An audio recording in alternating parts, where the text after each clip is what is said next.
New York Islanders versus Philadelphia Flyers. The New York Islanders roll into Philadelphia riding a 4-game win streak, aiming to extend their surge against a Flyers team still finding its rhythm early in the 2025-26 campaign. The Islanders, 4-3-0, have shaken off a rocky start to climb into the middle of the Metropolitan Division pack, while the Flyers, 3-3-1, remain just behind, hovering near .500 as they continue their home-heavy October slate. Both clubs sit outside the division's top 3. New Jersey, Carolina, and Pittsburgh currently hold those spots. But with the parity that defines the Metropolitan, a single win could alter the standings dramatically. The storyline entering this matchup is one of momentum versus opportunity, New York's offensive confidence against a Philadelphia squad looking to steady its defensive structure after inconsistency in recent outings. Goaltending will be a pivotal subplot. The Islanders have leaned on Ilya Sorokin, who holds a 3.90 goals against average, GAA, and a .873 save percentage through 5 games. Backup David Rittich has been steadier in limited action with a 2.01 GAA and .939 save percentage, making him a possible dark horse candidate for a start should the Islanders want to manage Sorokin's workload. Across the ice, the Flyers have ridden the hot glove of Dan Vladar, whose 3-2-0 record, 1.81 GAA, and .932 save percentage have kept Philadelphia competitive even when offense has sputtered. Behind him, Sam Ersson, 3.88 GAA, .849 SV percent, remains a less consistent option. The statistical edge in net belongs to the Flyers, but New York's goaltending depth could become decisive if the game stretches into a high-event, shot-trading affair. Offensively, the Islanders' resurgence has been led by Captain Bo Horvat, who enters the contest with 9 points, 5 goals, 4 assists, and a +4 rating. His chemistry with Anders Lee, who has contributed 5 assists, has anchored a forward group that's finally generating the balanced scoring coach Patrick Roy envisioned. The Flyers counter with their veteran core, highlighted by Sean Couturier's 8 points, 2 goals, 6 assists, and Owen Tippett's 5 goals. Couturier remains the cerebral centerpiece, strong on face-offs, reliable defensively, and dangerous on the power play, while Tippett's shot volume and skating give the Flyers their best pure scoring threat. Statistically, New York averages 3.86 goals per game compared to Philadelphia's 2.71, suggesting that if this matchup turns into a track meet, the Isles hold the upper hand. Momentum heavily favors New York. The Islanders' last 5 games have produced 4 wins, including a 7-2 thrashing of Detroit and road victories over Ottawa and Edmonton. Their recent scoring outburst has been accompanied by improved puck possession, averaging 30.4 shots per game. Philadelphia, meanwhile, has alternated wins and losses, dropping its most recent contest 2-1 in Ottawa, while the Flyers' defensive structure has improved, allowing only 2.57 goals per game. Their inconsistent offense and middling 13.6% power play success rate have limited their ceiling. Conversely, the Islanders' power play clicks at 20%, giving them a potential edge in special teams despite a slightly weaker penalty kill, 75.0%, compared to Philadelphia's 86.2%. Injuries could shape this matchup. The Islanders remain without Alexander Romanov, IR, expected October, 28, and goalie Semyon Varlamov, out until November, 2, stretching their defensive depth and forcing Sorokin into heavier minutes. Forward, Maxim Shabanov may return, boosting New York's bottom 6. Philadelphia's blue line is also thin, missing Ethan Sampson, Oliver Bonk, and Rasmus Ristolainen, all on IR, which leaves the Flyers vulnerable to the Islanders' aggressive forecheck. In the tight Metropolitan race, New Jersey leads with 14 points, followed by Carolina and Pittsburgh, 12 each. The Islanders, 5th with 8, could climb into the top 3 with a win, while the Flyers, 7th with 7, risk falling further behind. Every point in October matters given the division's typical spring congestion. X factors include Bo Horvat's scoring surge and Philadelphia's ability to contain him despite defensive injuries.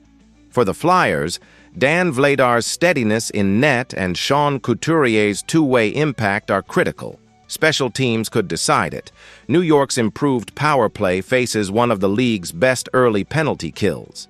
Prediction: expect a close physical contest shaped by goaltending and tempo. The Flyers' defensive absences and uneven offense give the edge to New York, whose depth and momentum suggest a narrow win, around 4-2. Still, if Vladar stands tall early, Philadelphia could grind out a low-scoring upset. After analyzing both teams, my pick for this match is New York Islanders winner. Drop your thoughts and predictions in the comments box. The Buffalo Sabres and Toronto Maple Leafs are set for a spirited Atlantic Division clash at Scotiabank Arena on Saturday, October 25, 2025. The Maple Leafs, 3-3-1, look to bounce back into early season contention after consecutive losses, while the Sabres, 3-4-0, arrive with momentum following a solid home win over Detroit. Both teams sit in the thick of a tightly contested division where every point matters. Toronto currently 4th with 7 points, and Buffalo close behind at 8. The matchup pits Toronto's offensive firepower against Buffalo's steady goaltending and opportunistic attack, promising an early season tone setter between two teams trying to find consistency. Toronto's narrative centers around its star-laden core and uneven defensive play. The Leafs are led by William Nylander, who's off to an electric start with 13 points, 2 goals, 11 assists in 7 games, alongside captain John Tavares, who's already netted 4 goals.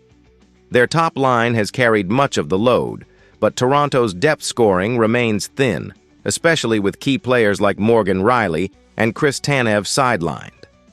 On the Buffalo side, Jack Quinn leads the way with 6 points, 3 goals, 3 assists, while veterans Jason Zucker and Zach Benson have provided much-needed balance in the attack.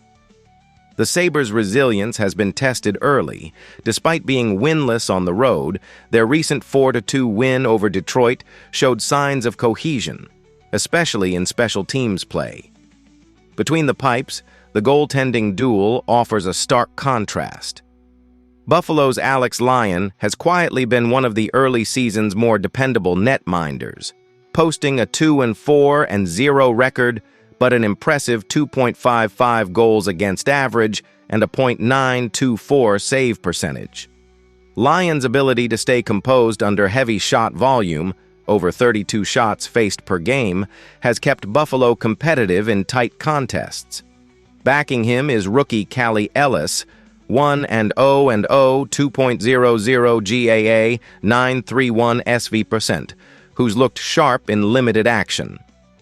Toronto counters with Anthony Stolarz, 2-3-1, 3.01 GAA, .894 SV%, a goaltender capable of brilliance but still seeking consistency, and backup Caden Primo, 1-0-0, 4.00 GAA, .867 SV%, who has struggled in relief. With the Maple Leafs allowing 3.43 goals per game compared to Buffalo's 2.71, the crease advantage clearly leans toward the Sabres. Offensively, Toronto maintains a statistical edge. They rank among the top teams in shots per game, 29.0, and goals per game, 3.43, driven by their elite top 6. Nylander's vision and Tavares' finishing have powered a power play that, while clicking at only 12.5%, remains dangerous when given space. Buffalo, on the other hand, is averaging 2.71 goals per game, but compensates with a strong penalty kill, operating at 96.2%, one of the best in the league. Zach Benson's playmaking and Jack Quinn's shot have helped sustain offensive pressure despite the absence of top center Josh Norris, who remains sidelined until mid-December. Jason Zucker's 4 goals, including 2 on the power play, highlight the veteran's clutch value in tight games. Recent form tilts slightly toward Buffalo. The Sabres have won 3 of their last 5, including shutouts over Florida and decisive victories over Ottawa and Detroit. Their lone hiccup came against Montreal in a 4-2 road loss. Toronto, meanwhile, has dropped back-to-back games to New Jersey, 5-2, and Seattle, 4-3 overtime, after a promising 3-game win streak. The Leafs' defensive breakdowns late in games have cost them points, underscoring their reliance on Nylander's offense to stay afloat. Injuries compound Toronto's woes, with key blue liners Riley and Tanev unavailable, further straining a defense already conceding nearly 29 shots a night. Buffalo's blue line isn't without issues either. Michael Kesselring and Jordan Greenway remain out until next week, but the Sabres' system has been tighter, reflected in their superior penalty kill and defensive zone structure. The stakes are high. A Buffalo win would move them past Toronto in the Atlantic standings, boosting early playoff positioning. For the Leafs, defending home ice is crucial. They're 3-2-1 at Scotiabank Arena and can't afford another skid in a division led by Montreal and Detroit. Toronto's Stars must navigate Buffalo's disciplined defense and Lions' reliable goaltending to secure a victory. This game likely comes down to special teams execution and goaltending. If Lions stays sharp and Buffalo's penalty kill remains efficient, the Sabres can stifle Toronto's attack. But if Nylander and Tavares capitalize on Buffalo's defensive gaps and Stolarz rebounds well, Toronto could find the net. Expect a tight physical matchup.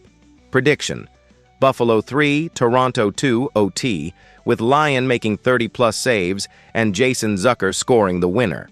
Edge: Buffalo 55%, Toronto 45%. The Sabres' structure and goalie depth may tip this divisional duel. After analyzing both teams, my pick for this match is Buffalo Sabres winner. Drop your thoughts and predictions in the comments box. St. Louis Blues versus Detroit Red Wings. 2 teams moving in different directions meet in Detroit on Saturday as the St. Louis Blues, 3-3-1, travel to face the Detroit Red Wings, 5-3-0, at Little Caesars Arena. The Blues, sitting 6th in the Central Division, are searching for consistency after an uneven start that's included both dominant wins and defensive lapses. Detroit, meanwhile, is off to a strong start and aims to extend its home winning streak while solidifying its place among the Atlantic Division's early contenders. The contrast is clear, a St. Louis club looking to reassert its identity under pressure versus a Red Wings team that's finding rhythm and confidence early in the campaign. Between the pipes, the goaltending battle offers an intriguing storyline.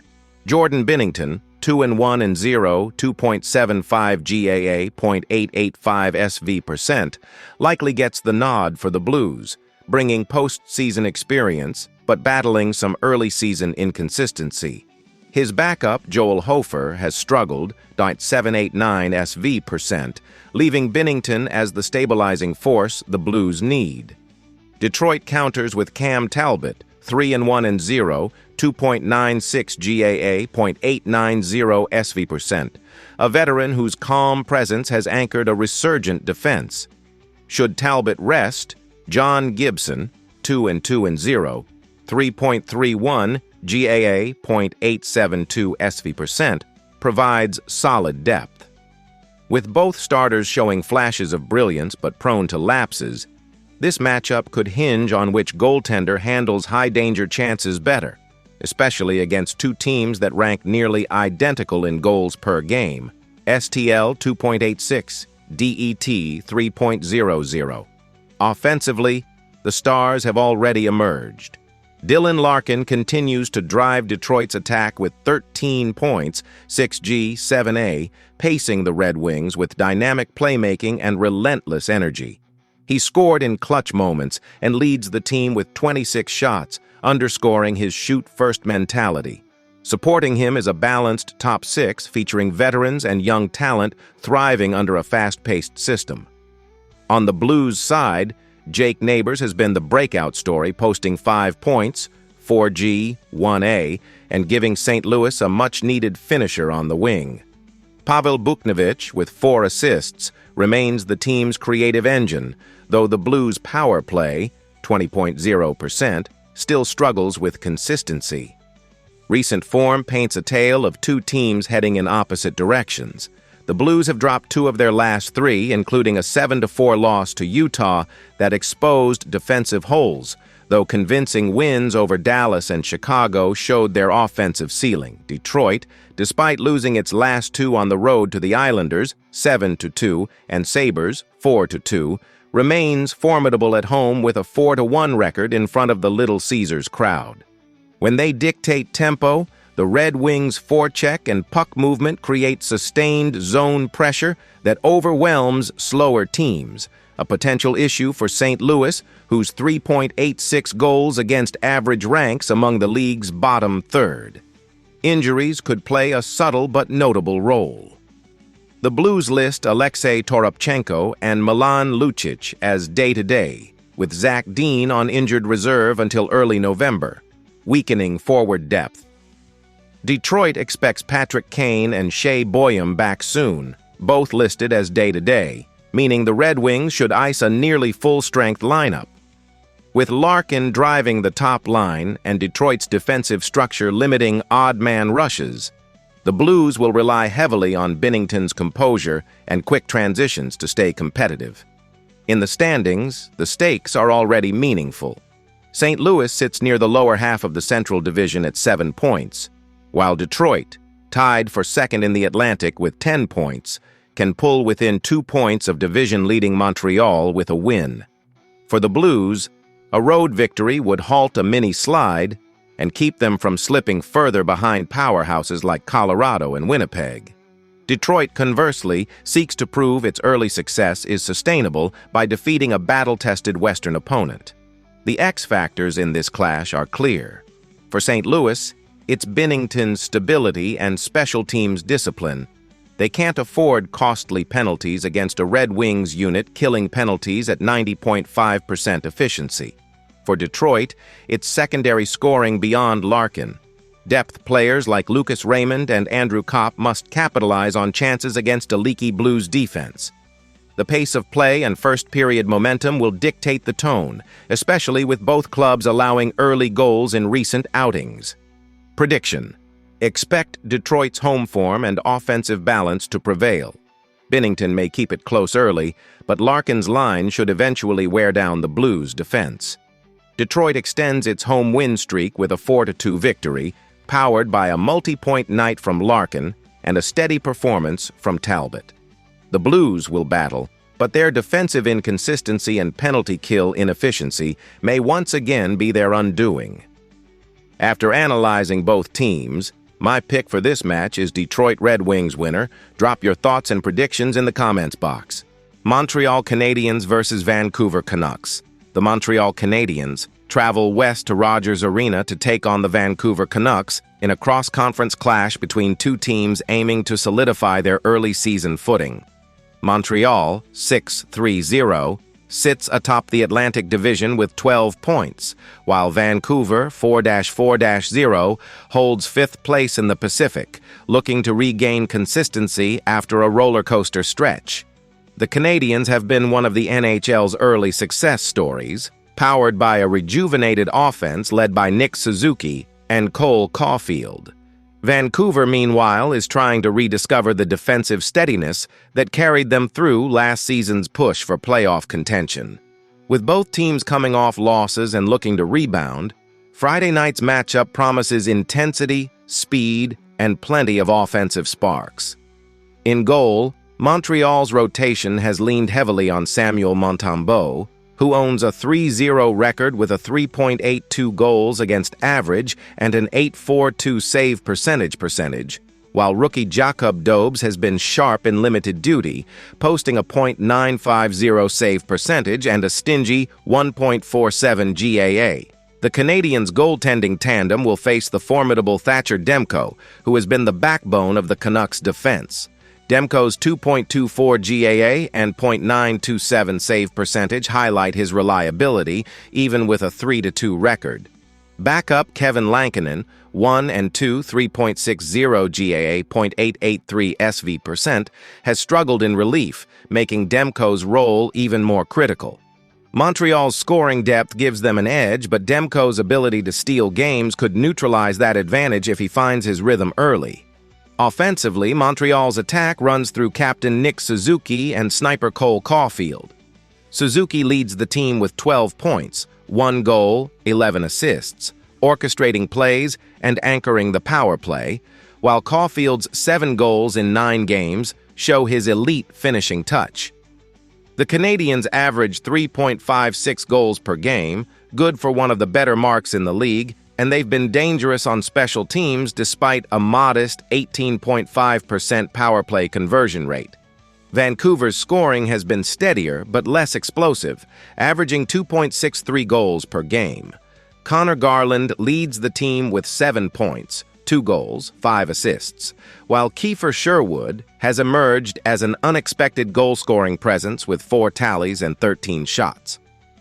The Canucks offense has shown flashes, such as their 5-3 win over Dallas, but inconsistency remains a concern, especially against structured defensive units like Montreal's.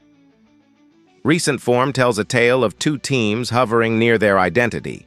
Montreal is 3-2 in its last 5, with impressive overtime wins against Calgary and Nashville, offset by a 6-5 defensive lapse in Edmonton. Their plus 0.56 goal differential underscores a team that thrives on offense but occasionally leaks coverage in transition. Vancouver, on the other hand, has lost 2 straight after a solid 3-game win streak that included tight victories over Washington, Chicago, and Dallas. The Canucks' defensive play has been respectable, allowing 3 goals per game, but their penalty kill, 77.4%, has shown cracks that Montreal's quick puck movement can exploit. Injuries loom as a subplot. Montreal will monitor Patrick Lane day-to-day, and defenseman David Reinbacher, both expected to return soon, while Caden Gould remains sidelined until late November. Vancouver faces a heavier toll, with Jonathan Lekkerimäki, Derek Forbort, and Teddy Bluger all out until November, and key winger Niels Höglander unavailable until mid-December. Philip Keitel's expected return later this week could help balance their top 6 forward rotation, but the absence of secondary scoring depth puts added pressure on Garland and Sherwood to deliver. As for the broader picture, Montreal is trying to maintain its early Atlantic Division lead against a surging Detroit team, while Vancouver is battling for ground in a packed Pacific where Vegas, 5-0, and Seattle, 4-2, have set the pace. Every point matters, and for the Canucks, home ice at Rogers Arena could be pivotal in stopping the slide and regaining traction. Key X factors are special teams and goaltending. Montreal relies on its top line to beat Demko and capitalize on Vancouver's penalties, while the Canucks aim to exploit Montreal's defensive lapses. Suzuki's precise playmaking contrasts with Garland's high-tempo energy, creating a clash of methodical puck control versus opportunistic counterattack hockey. Prediction: expect a tight contest defined by pace and goaltending. Montreal's balanced scoring and disciplined structure give them a slight edge, though Demko's presence could turn it into a nail-biter. The Canadiens hold a 55% probability to win, with a projected final score of Montreal 4, Vancouver 2, sealing another statement victory in their early season surge. After analyzing both teams, my pick for this match is Montreal Canadiens winner. Drop your thoughts and predictions in the comments box.